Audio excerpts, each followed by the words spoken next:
السلام عليكم. إذا كنت من محبي الوصفات الخفيفة والمغذية، جربي معايا اليوم الكيش بالخضار بطريقة سهلة وطعم ولا أروع. الصورة تتحدث. لتحضيره نحتاج حبة بصلة مقطعة شرائح، حبة جريوات مقطعة دوائر، 2 فصوص تاع ثوم، فلافل ملونة مقطعة ثاني شرائح، نص حبة بيض نجال مقطعة مربعات. نجيبوا المقلة تاعنا نحطوا فيها الزيت ونحطوا الخضار كاملة على مرة، نبقاو نحركوا فيها حتى تتشوح وتولي بهذا الشكل. نزيدوا عليها كمية من الملح، شوية فلفل أسود، شوية نعناع يابس، شوية معدنوس يابس. وكي يعود عندك المعدنوس فريش ديري فريش، أنا ما كانش عندي، ديري مكعب خضار. هنايا هذه الوصفة راني شاركتها معكم من قبل، دوكا نزيد نحط لكم المقادير تاعها في أول تعليق إن شاء الله.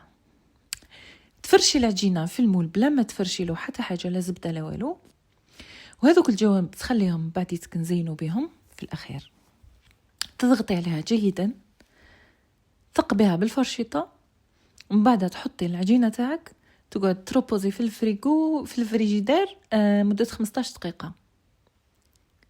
هنايا تجيبي الخليط اللي كنا وجدناه تاع الخضار وتوزعيه بطريقة جيدة، وتحطي فوق الطون باطا تاع طون تاع زيت. هنا مباشرة نروح نوجدوا الكومبوستو تاع الكيش وابارايا كيش. تحطي فيها 3 بيضات، مغرفة صغيرة تاع خميرة كيميائية، مغرفة كبيرة تاع فرينة ولا نشا، لك الاختيار، شوية فلفل الكحل. الملح هنا ما درتش بويسك راح ندير هذا راهو مالح. هذا هي بودرة تاع الخضار، مرق الخضار. هنايا درت الكريمة 200 مليلتر، ودرت معها شوية تاع معدنوس يابس وشوية تاع ثوم مجفف ثاني. هنا تصبيها مباشرة بعد ما تميكسيها فوق الخليط الأول، وهذو الحواشي اللي بقاو لي قبيل درتهم على شكل وردات وزينت بهم من الفوق، وزدت عليهم شوية تاع بذور خشخاش، شوية تاع حبة سودة.